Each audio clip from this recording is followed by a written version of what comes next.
পুরা পৃথিবীর জমিন শাসন করেছিল এমন 4 জন ব্যক্তিকে আল্লাহ তাআলা রাজত্ব ক্ষমতা দান করেছিল।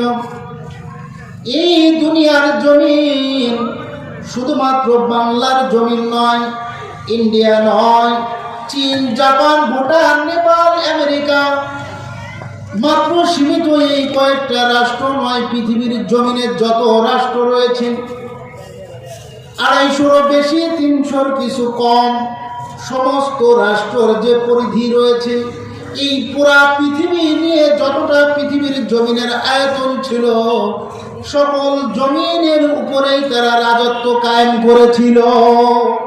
এমন মানুষ কয়জন ছিল? এমন মানুষ আল্লাহ তাআলা পাঠিয়েছিল, এদের সংখ্যা ছিল 4 জন। আল্লাহ মানুষদেরকে বোঝানোর জন্য 2 জন মুসলিমদেরকে রাজত্ব দান করেছিল, ক্ষমতা দান করেছিল। 2 জন অমুসলিমদেরকে এরকম পুরা পৃথিবীর ক্ষমতা দান করেছিল। এই যে ক্ষমতা আল্লাহ তাআলা দান করেছেন, এই ক্ষমতা আল্লাহ তাআলা এমন ভাবে দান করেছিল যে পুরা পৃথিবীর জমিনে এরা রাজত্ব করেছে। মুসলিমদের ভিতরে 2 জন, অমুসলিমদের ভিতরে 2 জন। অমুসলিমদের ভিতরে একজন ছিল বাদশাহ নমরুদ। যেই বাদশাহ নমরুদের কথা আমরা শুনিয়েছিলাম সকলে, জামানার পয়গম্বর হযরত ইব্রাহিম খলিল আলাইহিস সালাতু ওয়াস সালামকে অগ্নিকুণ্ডে নিক্ষেপ করেছিল। পুরা পৃথিবীর জমিন শাসন করেছিল 4 জন ব্যক্তি। এর ভিতরে 2 জন মুসলিম ছিল আর 2 জন অমুসলিম ছিল। অমুসলিমের ভিতরে একজন ছিল নমরুদ, আর একজন ছিল বাদশাহ বখতে নসর। এই 2 জন অমুসলিম ছিল। মুসলিম 2 জন ব্যক্তিকে আল্লাহ তাআলা পুরা পৃথিবীর ক্ষমতা দান করেছিল। এর ভিতরে একজন হলো জামানার পয়গম্বর হযরত সুলাইমান আলাইহিস সালাতু ওয়াস সালাম, যাকে আল্লাহ তাআলা পুরা পৃথিবীর জমিনের রাজত্বকে দান করেছিল। আরেকজন ব্যক্তি ছিলেন যাকে পুরা পৃথিবীর রাজত্ব আল্লাহ তাআলা দান করেছিল, তার নাম হলো বাদশাহ জুলকারনাইন। কুরআনে কারীমের ভিতরে আল্লাহ তাআলা তাকে জুলকারনাইন নামে নামকরণ করেছেন। এই বাদশাহ জুলকারনাইন পুরা পৃথিবীর জমিনে রাজত্ব করেছিল। আমাদের কাছে যেই ব্যক্তির নামটা সচরাচর প্রসিদ্ধ হলো শাহ সিকেন্দার নামে। তো এই 2 জন মুসলিম, 2 জন অমুসলিম, এরা পুরা পৃথিবীর জমিনটা রাজত্ব করেছিল। কিন্তু একটু চেয়ে দেখেন, এই 4 জন ব্যক্তি কি পৃথিবীর জমিনে আছে নাকি? আওয়াজ করে বলেন, আছে? দুনিয়ার জমিন সকলেই ছেড়ে চলে যাওয়া লেগেছে। কেউ ছেড়ে যেতে চাইলেও যাওয়া লেগেছে, কেউ না যেতে চাইলেও তাকে কি করা লেগেছে? যাওয়া। সম্মানিত উপস্থিতি, যে কথা বলতেছিলাম, সুলাইমান আলাইহিস সালাতু ওয়াস সালামকে আল্লাহ তাআলা এমন ক্ষমতা দান করেছিল, পুরা পৃথিবীর রাজত্ব দিয়েছিলেন তো দিয়েছিলেনই, সাথে সাথে আল্লাহ তাআলা একটা শাহী তথ্য দান করেছিল। যেই শাহী তথ্যের উপরে ভ্রমণ করে পুরা পৃথিবীর জমিনটা তিনি ভ্রমণ করতেন, তার উপরে উঠে পুরা পৃথিবীর জমিনটা ভ্রমণ করতেন। বাতাসকে আদেশ দিতেন, বাতাস সাথে সাথে নিয়ে চলে যাইত সুলাইমান আলাইহিস সালাতু ওয়াস সালামকে। বাদশাহ জুলকারনাইনকে আল্লাহ তাআলা অস্বাভাবিক ক্ষমতা দান করেছিল। মুসলিম 2 জন ব্যক্তি, এই বাদশাহ জুলকারনাইনের কথা আল্লাহ তাআলা পবিত্র কুরআনুল কারীমের সূরাতুল কাহফের ভিতরে আলোচনা করেছেন। সূরাতুল কাহফের ভিতরে আল্লাহ তাআলা জুলকারনাইনের কথা উল্লেখ করে দিয়েছেন। প্রিয় উপস্থিতি, এদের আলোচনার বিস্তারিত যাব না, আমি এটাই বুঝাইতে চাচ্ছি, এত বড় পৃথিবীর জমিন রাজত্ব করেছিল, শাসন করেছিল 4 জন ব্যক্তি, 4 জনই দুনিয়ার জমিন ছেড়ে চলে যাওয়া লেগেছে, কেউ থাকতে পারে না। তো আপনাকে আমাকেও একদিন এই দুনিয়া জমিন ছেড়ে যেতে হবে। পৃথিবীর জমিনে আরো কত বড় বড় ব্যক্তিত্ব ছিল, ফিরাউন, নমরুদ, হামান, আমাদের পয়গম্বর আলাইহিস সালাতু ওয়াস সালামের জামানায় উতবা, সাইবা, আবু জাহাল, আবু লাহাব, কত বড় বড় ব্যক্তিত্ব ছিল, তারা আজকে কোথায়? কোজা কারুন, কোজা ফিরাউন, কোজা নমরুদ, সুদ হামান, কোজা কারুন, কোজা ফেরাউন, কোজা নমরুদ শুধ হাবান। আজকে তাকিয়ে দেখেন কোথায় নমরুদ, কোথায় ফেরাউন, কোথায় হামান। এরা সকলেই দুনিয়ার জমিন এক এক করে সকলকে ছেড়ে যেতে হয়েছে। কোজা তখতে কি আজ শাহী, কোজা তখতে সুলাইমানি। আল্লাহর পয়গম্বর আলাইহিস সালাতু ওয়াস সালাম, হযরত সুলাইমান আলাইহিস সালাতু ওয়াস সালামকে আল্লাহ তাআলা যে ক্ষমতা দান করেছিল, একটা রাজত্ব দান করেছিল, তার রাজত্ব ছেড়ে এই দুনিয়ার জমিন ছেড়ে তাদেরকে চলে যাওয়া লেগেছে। বাদশাহ সিকান্দারের ব্যাপারে তো বর্ণিত আছে, জুলকারনাইনের ব্যাপারে, যে উনি এত বড় পৃথিবীর রাজত্ব করেছেন, ওনার নেতৃবর্গ যারা ছিল, মন্ত্রী পরিষদ বর্গ যারা ছিল, এদেরকে ওসিয়াত করে গিয়েছেন, দেখ পৃথিবীর জমিন আমি একদিন ছেড়ে চলে যাব, চিরস্থায়ী দুনিয়ার জমিনে থাকবো না। যে সময় আমার লাশটা খাটিয়ার উপরে উঠাইবি, কাফনের উপর থেকে দুইটা হাত দুই পাশে একটু বের করে দিস। কয় কেন?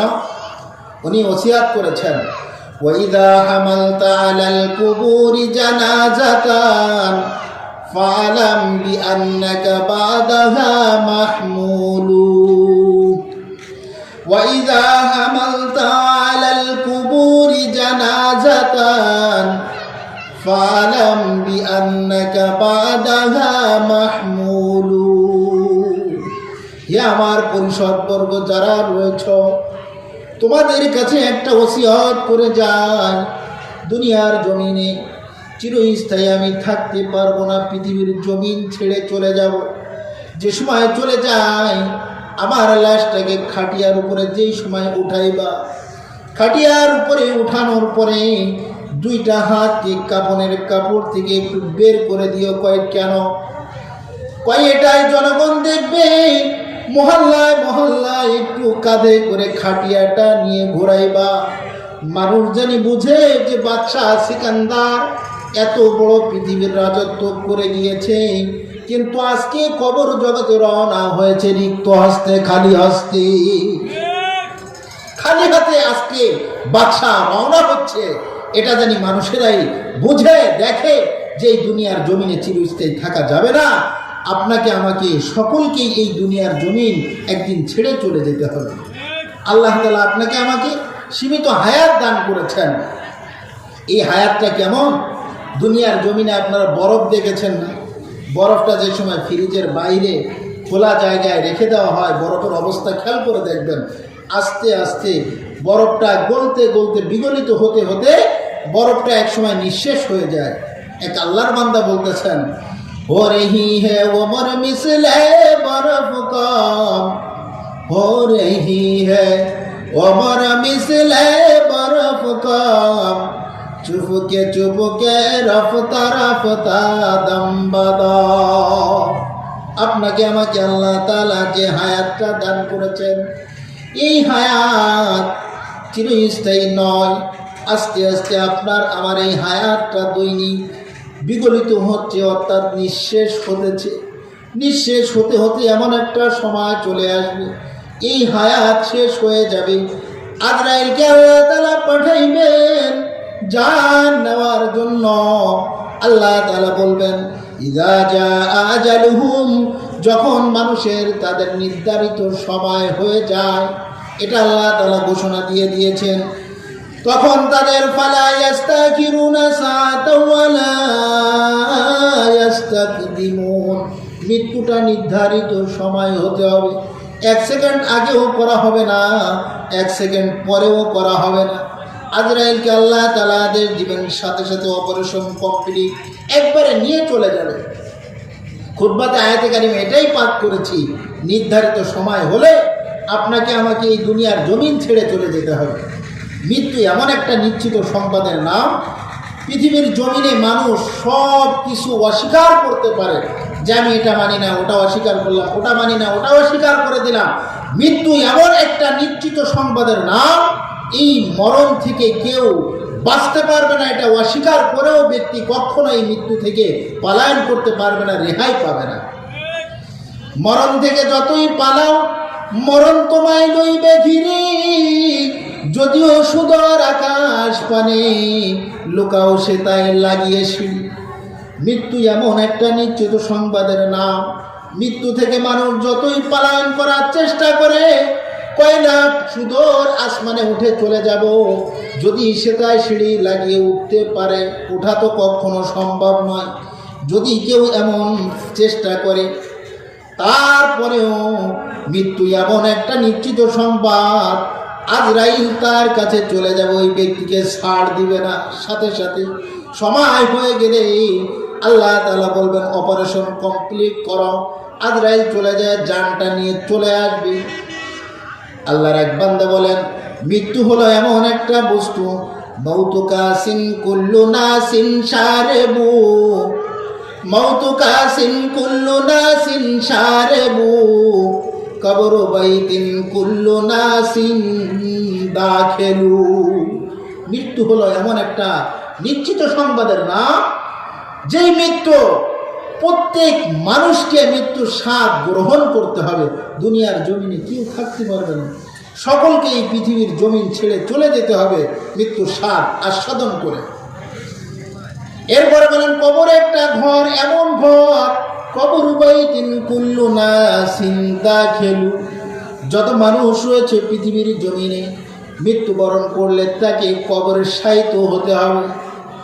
অর্থাৎ কিছু মানুষের কবর জগৎ হয়ে যায় মাটির নিচে, কিছু মানুষের মৃত্যু হয়ে যায় এমন ভাবে লাশটাও পর্যন্ত খুঁজে পাওয়া যায় না, তার দাফনটা কবরস্থ ওইভাবে হয়ে গেল। কিছু মানুষের জানটা ডুবে গেল পানিতে, সাগরে গহীন অথই পানির নিচে জানটা বিলীন হয়ে গেল, তার কবরস্থটা ওইভাবে হয়ে গেল। যাদের মাটির জমিনে দাফন করা হবে তাদের ঘর তো মাটির জমিনে হবে। সম্মানিত উপস্থিতি, আল্লাহর বান্দা এটাই বুঝাইতে চান, মৌতু কাসিন কুল্লু নাসিন শারেবু, মৌত এমন একটা, মৃত্যু এমন একটা পেয়ালা, যেই পেয়ালার স্বাদ সকলকে আস্বাদন করতে হবে। আর কবর এমন একটা ঘর, যেই ঘরের ভিতরে প্রত্যেককে ওই ঘরের ভিতরে উপস্থিত হতে হবে। সম্মানিত উপস্থিতি, একটু আগে যে আয়াতে কারিমা পাঠ করে বলতেছিলাম, আল্লাহ তাআলা বলেন, ইযা জাআ আজালুহুম লা ইস্তাখিরুনা সাআতাও ওয়া লা ইস্তাকদিমুন। মহান রব্বুল ইজ্জত ওয়াল জালাল এই আয়াতে কারিমায় বিবরণ দিয়েছেন, নির্ধারিত সময় যখন হয়ে যাবে, মানুষের জানটা টান দিয়ে নিয়ে চলে যাওয়া হবে, আর পৃথিবীর জমিনে থাকতে দেওয়া হবে না। মুফাসসিরিন ইকরামগণ এই আয়াতে কারিমা তাফসিরে একটা ঘটনা উল্লেখ করে দিয়েছেন। আমাদের পয়গম্বরের পূর্বে জামানার একটা ঘটনা উল্লেখ করেছেন। একজন বিধবা মহিলা ছিল, তার স্বামী দুনিয়ার জমিনে নাই। স্ত্রীকে গর্ভবতী অবস্থায়, স্ত্রীর পেটে বাচ্চা ছিল, এমতো অবস্থায় পৃথিবীর জমিন ছেড়ে ওই বিধবা মহিলার স্বামী দুনিয়ার জমিন ত্যাগ করেছে। বিধবা মহিলা কিছুদিন যাওয়ার পরে এমন একটা সময় হয়ে এসেছে, বিধবা মহিলার গর্ভপাত খুবই নিকটবর্তী। হঠাৎ করে শীতের রজনী, এক সময় গর্ভবতী মহিলার সন্তান প্রসব হয়ে গেল। বাড়িতে কোনো মানুষ ছিল না, শুধুমাত্র একটা গোলাম ছিল। আগের জামানায় গোলাম বাদীর প্রথা চালু ছিল, কৃতদাস কৃতদাসীর প্রথা চালু ছিল। একজন কৃতদাস ছিল, অল্প বয়সী, ধরেন বাচ্চাটার বয়স কত হবে, 10 থেকে 12 বছর, এমন একজন কৃতদাস ছিল ওই মহিলার বাড়িতে। যে সময় মহিলার সন্তান পৃথিবীর জমিনে প্রসব করেছে, গভীর রজনীতে মরিব মহিলা ডাক দিয়ে বলে, হে গোলাম, এদিকে আসো, আমার কাছে আসো। আমাকে আল্লাহ তাআলা একটা সন্তান দান করেছেন। সন্তানের বাবা দুনিয়ার জমিন থেকে বিদায় হয়ে গিয়েছে। আগেই তুমি তো জানো পৃথিবীর জমিনে আর কোনো মানুষ নাই, বাড়ির আশেপাশে আমার নিকটতম কোনো আত্মীয় স্বজনও নাই। তুমি প্রতিবেশীর ঘর থেকে যে আমার জন্য একটু আগুন নিয়ে আসো। সন্তান প্রসব হওয়ার পরে যাদের বাচ্চা হয় জানেন, আরও যদি শীতের সময় হয় আগুনের প্রয়োজন হয়, আগুনের প্রয়োজন হয়, আগুনের প্রয়োজন হয়। ওই গোলামকে ডাক দিয়ে বলে, ও গোলাম চলে যাও, পাশের বাড়ি থেকে প্রতিবেশীর ঘর থেকে একটু আগুন নিয়ে চলে আস। মনিবের কথা শুনে গোলাম ঘর থেকে বের হয়। এমত অবস্থায় দরজা থেকে যে সময় পাওটা দিয়ে বারান্দায় রেখেছে, গভীর মনোযোগের সহিত শোনার চেষ্টা করবেন। যে সময় ঘর থেকে বের হয়ে বারান্দায় জমিনে পাও রেখেছে, রাখার পরে দেখে যে সাদা জুব্বা পরিহিত একজন ব্যক্তি, মুখে সাদা দাড়ি, সাদা পাগড়ি মাথায় পরিহিত অবস্থায়, এমত অবস্থায় একজন ব্যক্তিকে সম্মুখে দেখা হয়ে গেল। ওই গোলাম ছোট যুবককে ডাক দিয়ে বলে, এ গোলাম, কোথায় যাইতেছো তুমি?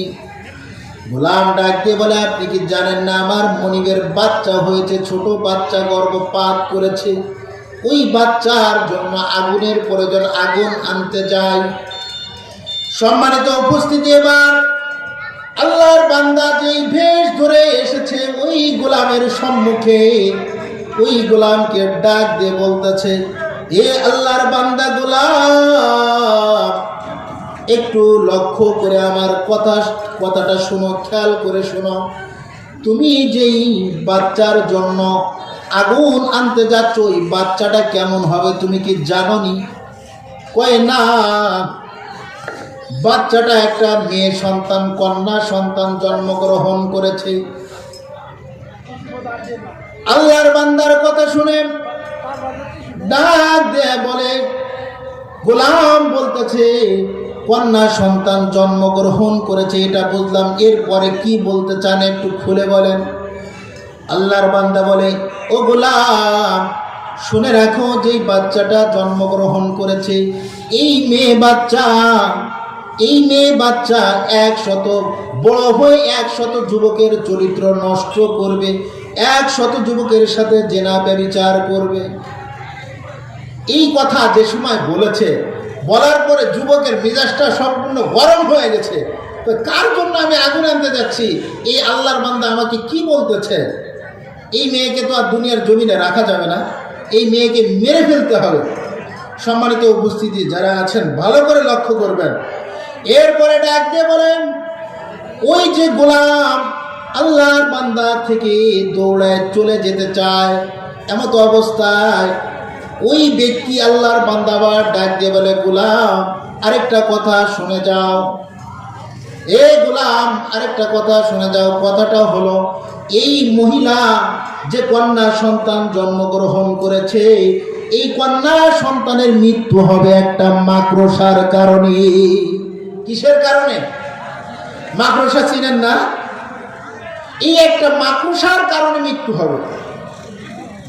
এবার আল্লাহর বান্দা গোলামের সম্মুখ দিয়ে দৌড় চলে গিয়েছে। গোলাম তাকিয়ে দেখে আল্লাহর বান্দার নাই।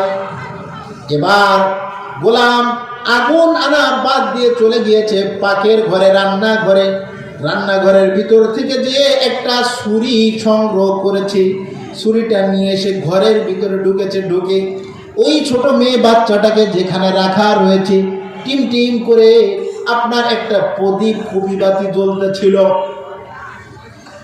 গোলাম কোনো কথা না বাড়িয়ে মনিবের মেয়েটা কন্যা সন্তান যেখানে রাখা রয়েছে, পেটের উপর থেকে কাপড়টা সরিয়ে ছুরি দিয়ে একটা টান দিয়ে তার পেটটা চিরে ফেলেছে। তখন মেয়ের মা চিৎকার দিয়ে উঠেছে, কে কোথায় আছো? আশেপাশের লোকজন দ্রুত চলে আসো, আমার কন্যা সন্তানটাকে মেরে ফেললো, তোমরা দ্রুত চলে আসো। এমত অবস্থায় গোলাম ছুরি রেখে ভয়ে দৌড়ায় পালায়ন করেছে। আশেপাশের লোকজন আওয়াজ শুনে চলে আসে।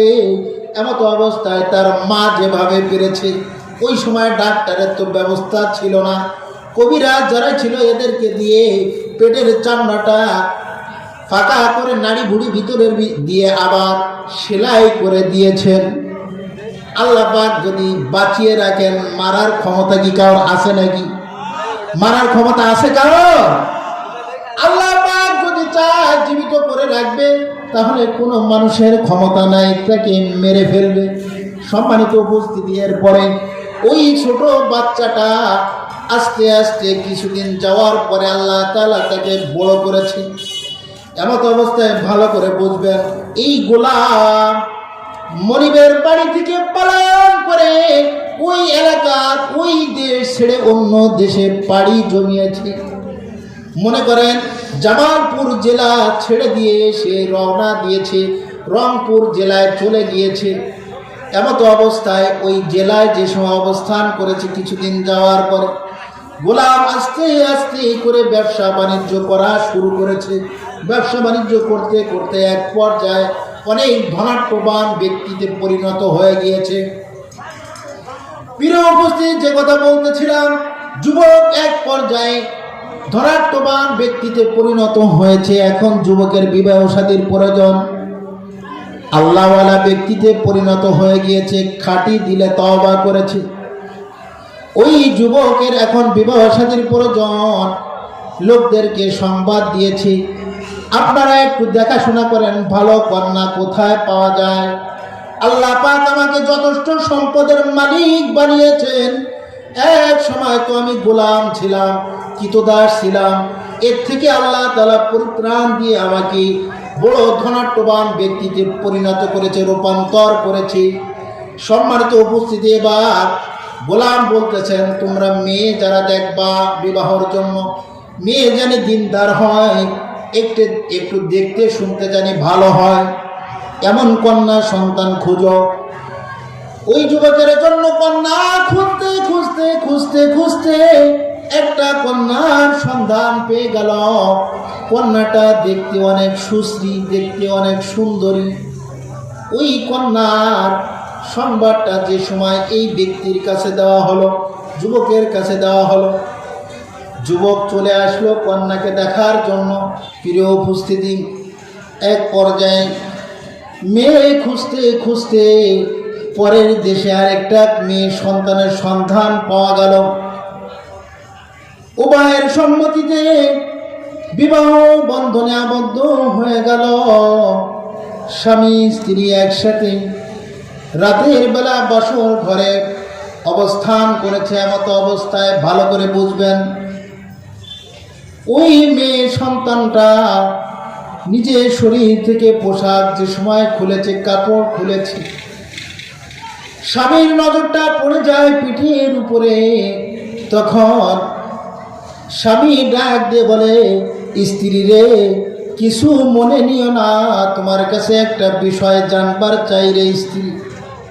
স্ত্রী ডাক দিয়ে বলে, স্বামী গো, আমি হইলাম আপনার স্ত্রী, আর আপনি আমার কাছে বিষয় জিজ্ঞাসা করবেন, জানতে চাইবেন, আর আমি এটা বলবো না, এটা তো কখনো হতে পারে না।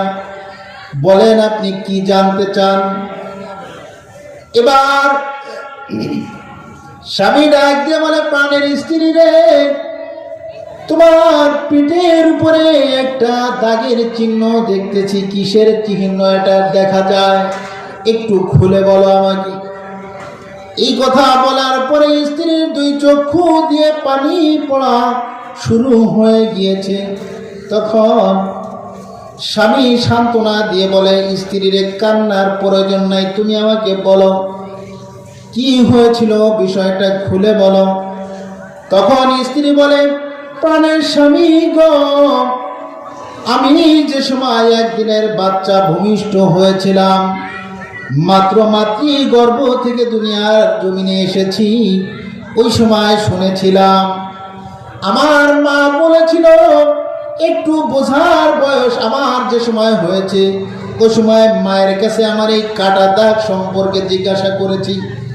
আমার আম্মা তখন আমাকে বলেছিল, এ আম্মা, তোমার এই পেটে কাটার দাগের চিহ্ন হলো যে সময় তুমি আমার গর্ভ থেকে দুনিয়ার জমিনে এসেছো। তোমাকে খাটের উপরে রেখে দিয়েছি। আমাদের বাড়িতে একটা ছোট গোলাম থাকতো, কৃতদাস থাকতো। ওই কৃতদাস তোমার পেটের উপরে ছুরি দিয়ে এক টান দিয়ে পেটকে ফেলে দিয়েছিল। এই কথা যে সময় বলেছে, বলার পরে স্বামীর অন্তরে কৌতূহল জেগে গেল। কয়, তুমি ভালো করে আর একটু খুলে বলো এরপরে কি হয়েছে। কয়, ওই গোলাম আমাদের বাড়িতে আর ছিল না, ওইখান থেকে পলায়ন করে বেগে অন্য কোথাও চলে গিয়েছে। আমার আম্মা তাকে খুঁজে অনেক শাস্তি দেওয়ার জন্য বহুবার চেষ্টা করেছে, কিন্তু তাকে আর হাতের নাগালে পায় নাই। সম্মানিত উপস্থিতি, স্বামী বলতেছেন, স্ত্রীর কান্নার প্রয়োজন নাই। তোমার কাছে আরেকটা বিষয় তোমাকে খুলে বলতে চাই। তোমার পেটের উপরে ছুরি দ্বারা যে আঘাত করেছিল, টান দিয়েছিল, বাহিরের অন্য কোনো মানুষ নয়, ওই মানুষটা ছিলাম আমি। বর্তমান যে তোমার স্বামী, ওই গোলাম যে তোমার পেটে ছুরি টান দিয়েছে, ওই গোলাম আমি নিজেই ছিলাম। আল্লাহু আকবার। সম্মানিত উপস্থিতি, এবার স্ত্রীকে স্বামী ডাক দিয়ে বলে, স্ত্রী রে, আমি তোমার পেটের উপরে ছুরি দিয়ে টান দিয়েছিলাম। স্ত্রী এখন জানার কৌতূহল বেড়ে গেল, কি জন্য আপনি ছুরি দিয়ে টানটা দিয়েছিলেন, একটু খুলে বলেন। স্বামী বলে, স্ত্রী রে, ঘর থেকে যে সময় বের হয়েছিলাম তোমার মা বলেছিল আগুন আনবার জন্য। আগুন নেওয়ার জন্য যেই মাত্র ঘর থেকে বারান্দায় পা দিয়েছি, বারান্দার সামনে দরজার মুখে দেখি একজন সাদা জুব্বা পরিহিত ব্যক্তি, মাথায় পাগড়ি, সাদা দাড়ি। ওই ব্যক্তির সাথে আমার সাক্ষাৎ হয়ে গেল। স্ত্রী, তোমার কাছে একটা বিষয় জানবার চাই। ওই আল্লাহর ওলি আমাকে একটা ভবিষ্যৎবাণী করেছিল, যার কারণে আমি দেরি না করে তোমার পেটের উপরে ছুরি দ্বারা টান দিয়েছিলাম। আমার অন্তর থেকে বিশ্বাস হয়ে গিয়েছিল এই আল্লাহর ওলি যেই কথা বলতেছে, চেহারা তো অনেক সুন্দর সুশ্রী, চেহারা দেখেই আল্লাহর ওলি লাগে। এই ব্যক্তি জীবনে কখনো মিথ্যা কথা বলতে পারে না। কই, ওই ব্যক্তি কি বলেছিল? ঘর থেকে যে সময় বের হয়েছি, বের হওয়ার পরে এমন একজন আল্লাহর বান্দাকে দেখেছি। উনি আমাকে ডাক দিয়ে বলে, আল্লাহর বান্দা আমাকে ডাক দিয়ে বলে, গোলাম, যেই বাচ্চার জন্য তুমি আগুন আনবার যাও, ওই বাচ্চা সম্পর্কে একটা ভবিষ্যৎবাণী তোমাকে করে যায়। বাচ্চাটা বড় হয়ে কেমন হবে জানোনি? কয়, না, জানি না। তখন ওই আল্লাহর বান্দা গোলামকে ডাক দিয়ে বলে, গোলাম রে, শুনে রেখো, এই মেয়ে বাচ্চাটা যে সময় বড় হয়ে যাও, প্রাপ্তবয়স্ক উপনীত হবে, ওই সময় গুনে গুনে 100 যুবকের চরিত্র নষ্ট করবে। নাউজুবিল্লাহ। 100 যুবকের সাথে ব্যভিচার করবে, খারাপ কাজ করবে। কয়, প্রাণের স্ত্রী রে, কিছু মনে নিও না, অন্তর থেকে আমাকে ক্ষমা করে দিও। যে সময় আমাকে এই ভবিষ্যৎ বাণীটা করেছে, আমি আর নিজেকে সংযত রাখতে পারি নাই। আমি সাথে সাথে আগুন আনা বাদ দিয়ে যে পাক ঘরে থেকে সরিয়ে এনে তোমার পেটের উপরে একটা টান দিয়েছিলাম, এই জন্য তুমি জানি দুনিয়ার জমিনে না থাকো, ইন্তেকাল করো। কিন্তু আল্লাহ পাকের কি কারিশমা, আল্লাহ তাআলা তোমাকে জীবিত রেখেছেন। আমার এত বড় ক্ষতি করে দেওয়ার পরেও তোমাকে হত্যা করতে চেয়েছি, এরপরেও আল্লাহ তাআলা তোমাকে দুনিয়ার জমিনে বাঁচিয়ে রেখেছে। কিন্তু স্ত্রী রে, বড় কৌতূহল জাগে আমার অন্তরে, জানবার চাই আল্লাহর বান্দা যে ভবিষ্যৎবাণীটা করেছিল 100 যুবকের চরিত্র তুমি নষ্ট করবে, তুমি মিথ্যা কথা বলবে না। যদি তোমার থেকে অন্যায় হয়ে যায়, আমি তোমাকে মাফ করে দিব। স্ত্রী, তুমি আমার কাছে একটু খুলে বলো, এগুলো কি তোমার দ্বারা হয়েছে নাকি? স্ত্রী চক্ষুটা নিচের দিকে দিয়ে, মাথাটা নিচু করে দিয়ে কান্না আর কান্না। স্বামীকে ডাক দিয়ে বলে, প্রাণের স্বামী গো, কিছুদিন পরে যে সময় আমার বয়স হয়ে গেল, 12-13 এমন বয়সে আমি উপনীত হয়েছি। আমার আম্মা দুনিয়ার জমিন থেকে চলে গেল, বাবা তো দুনিয়ার জমিন থেকে চলে গিয়েছে। আমি যে সময় মাতৃগর্ভে ছিলাম, আমি ওই সময় বুঝতাম না। এলাকার যুব শ্রেণীর পিছনে পড়ে তারা আমাকে ব্যবহার করতে চায়। এক এক করে গুনে গুনে আল্লাহর ওলি যেই কথা বলেছে, 100 যুবকের সাথে আমার খারাপ কাজ হয়ে গিয়েছে। আমি এরপরে কেমন জানি আমার অন্তরটা ভেঙে যায়। আল্লাহর কাছে খাটি দিলে তওবা করেছি, আয় আল্লাহ, জীবনে কত খারাপ কাজ করলাম, ব্যভিচার করেছি, 100 যুবকের চরিত্র নষ্ট করেছি, আর এমন করবার চাই না রে মাওলা। তুমি আমাকে ক্ষমা করো, নেককার ভালো একজন জীবন সঙ্গিনের ব্যবস্থা আমাকে তুমি করে দাও।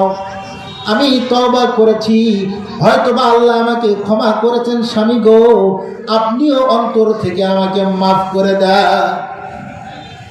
স্বামী এবার ডাক দিয়ে বলি, স্ত্রী রে, ওই আল্লাহর ওলি শুধু একটা ভবিষ্যৎবাণী করেছিল তোমার ব্যাপারে, বিষয়টা এমন নয়।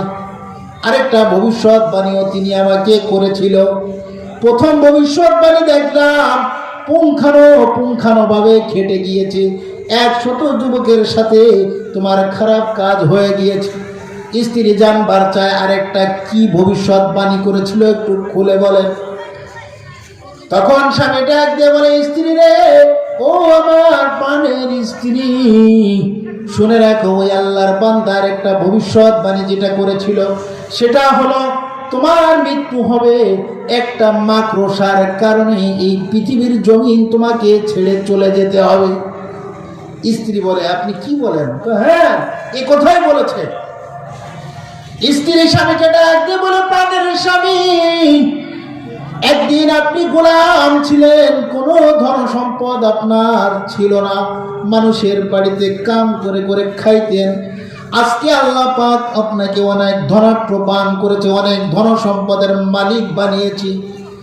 আপনার কাছে একটা আবদার জানাইতে চাই, আপনি আমার জন্য আপনার রাজপ্রাসাদের উপরে একটা গ্লাস দিয়ে কাচের একটা ঘর আমার জন্য তৈরি করে দেন। ওই ঘরের ভিতরে জানি কোনো একটা পিঁপড়াও না ঢুকতে পারে। স্বামীর কাছে আবদার রাখার পরেই স্বামী গ্লাস দ্বারা একটা নিচ্ছিদ্র একটা ঘরের ভিতরে, রুমের ভিতরে একটা গ্লাস দ্বারা আরেকটা রুম তৈরি করে দিয়েছে। এই রুম যে তৈরি করে দিয়েছেন, রাতের বেলা স্বামী স্ত্রী উভয় ওই রুমের ভিতরে ঘুমায়। কিছুদিন যাওয়ার পরে একদিন হঠাৎ করে রাতের বেলা ঘুম ভেঙে গিয়েছে স্বামীর। গ্লাসের ভিতরে কোনো কিছু আসার মতো একটুও মাত্র ছিদ্র দেখা যায় না, কিন্তু দেখা যায় গ্লাসের উপরে ছাদের নিচে দেখা যায় যে একটা মাকড়সা দেখা যায়।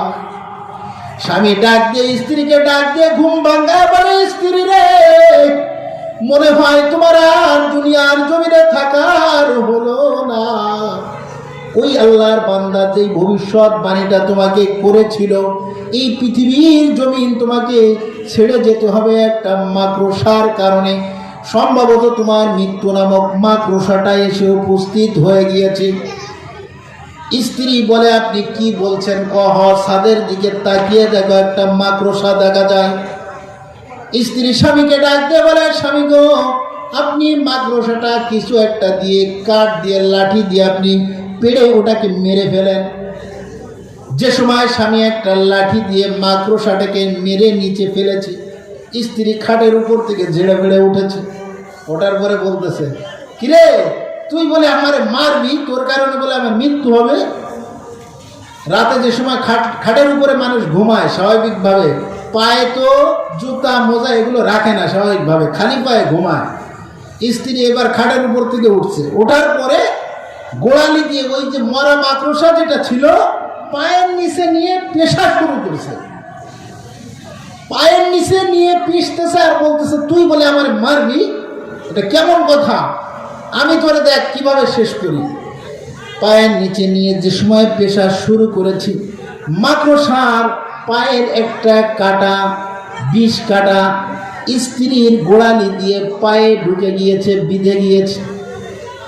বিধার পরে স্ত্রী তখন বিষের যন্ত্রণায়, প্রচন্ড বিষের যন্ত্রণা তার মাঝে উঠে গিয়েছে।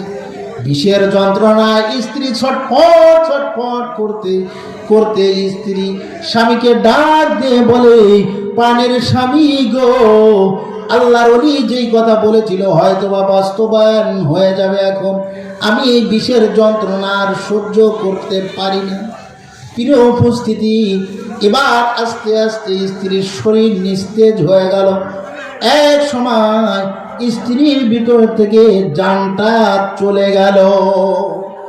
ওই যে কথা বলেছিলাম, মহান রব্বুল ইজ্জাত বলেন, ইযা জাআ আজালুহুম লা ইস্তাকিরুনা সাআতাও ওয়া লা ইস্তাকদিমুন। এই পৃথিবীর মানুষেরা শুনে রাখো, তোমাদের যখন মৃত্যুর নির্ধারিত সময় হয়ে যাবে, প্রত্যেকের মৃত্যুকে 1 সেকেন্ড আগেও করা হবে না, পরেও করা হবে না।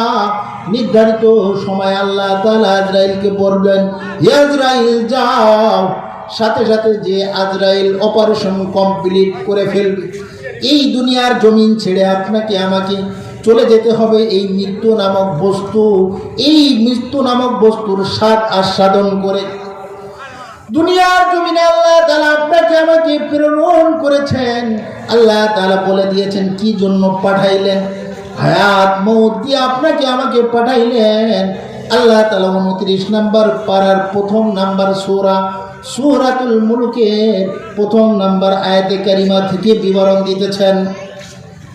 তাবারাকাল্লাযী বিয়াদিহিল মুলকু ওয়া হুয়া আলা কুল্লি শাইইন কাদির।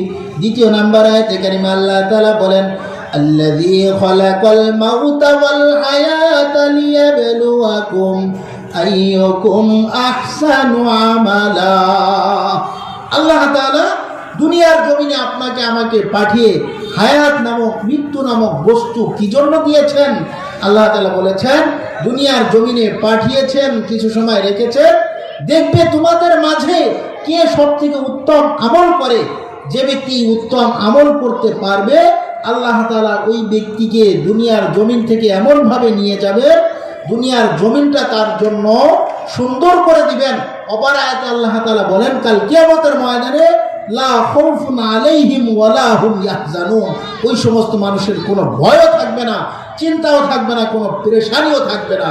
এরা অনন্ত অসীম কালে চিরস্থায়ী জায়গা, অর্থাৎ আল্লাহ তাআলা তাদেরকে জান্নাত দান করবেন। সম্মানিত উপস্থিতি, এজন্য আমাদের সকলের ভিতরে, আমাদের নিজেদের মাঝে মৃত্যুর অনুপ্রেরণা, মৃত্যুর স্মরণ সকলের অন্তরের ভিতরে উদ্রেক হওয়া উচিত। সকলেই স্মরণ করা, যাতে করে আপনার আমার আমলের প্রতি স্পৃহা আসে। কারণ দুনিয়ার জমিন থেকে একদিন না একদিন আপনাকে আমাকে চলে যেতে হবে। মৃত্যু যদি বাস্তবিক হয়, আপনার আমার আল্লাহ তাআলা তার হাবিবের মাধ্যমে যেটা জানিয়েছেন, এই কথাগুলো বাস্তব, যে মরার পরে কবরস্থ করা হবে, কবর জগতে ফেরেশতা আসবে। ইয়াতি বিহি মালাকান, 2 জন ফেরেশতা কবর জগতে চলে আসবে। কবর জগতে আসার পরে 2 জন ফেরেশতা সওয়াল করবে, মান রব্বুকা, 1 নম্বর প্রশ্ন করবে তোমার প্রভু কে। 2 নম্বর প্রশ্ন করবে ওয়ামান দীনুকা, তোমার ধর্ম কি ছিল, রিলিজনটা কি ছিল, পৃথিবীর জমিনে তোমার দিনটা কি ছিল।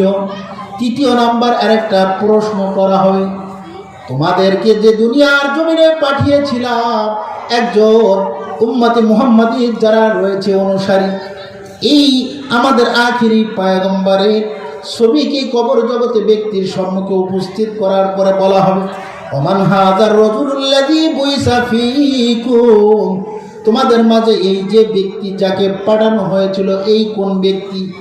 অর্থাৎ 3টা প্রশ্ন হয়ে যাবে, তোমার প্রভু কি, তোমার দিন কি, তোমার নবী কি। এই 3টা প্রশ্ন করা হবে। ব্যক্তি যদি নেককার হয়, ব্যক্তির সাথে সাথে উত্তর দিবে। যে সময় ফেরেশতায় বলবে যে তোমার প্রভুকে মান রব্বুকা, সাথে সাথে ব্যক্তি উত্তর দিবে রব্বি আল্লাহ, আমার রব হলো একমাত্র মহান বিশ্বের প্রতিপালক আল্লাহ। দ্বিতীয় নাম্বার, যে সময় প্রশ্ন করা হবে ওমান দীনুকা, তোমার দিন কি ছিল, ব্যক্তির সাথে সাথে উত্তর দিয়ে দিবে দিন ইয়াল ইসলাম।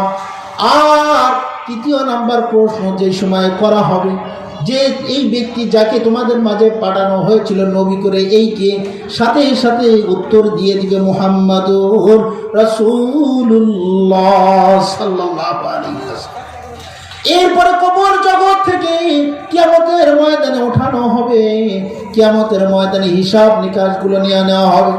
যার ওজনের পাল্লা ভারী হবে, ও আম্মা মান সাকুলাত মাওয়াজিনুহু, যে ব্যক্তির আমল নামা ভারী হবে, আমলের দাড়ি পাল্লাটা ভারী হবে, ওই ব্যক্তিকে আল্লাহ তাআলা জান্নাতের ফয়সালা করে দিবেন।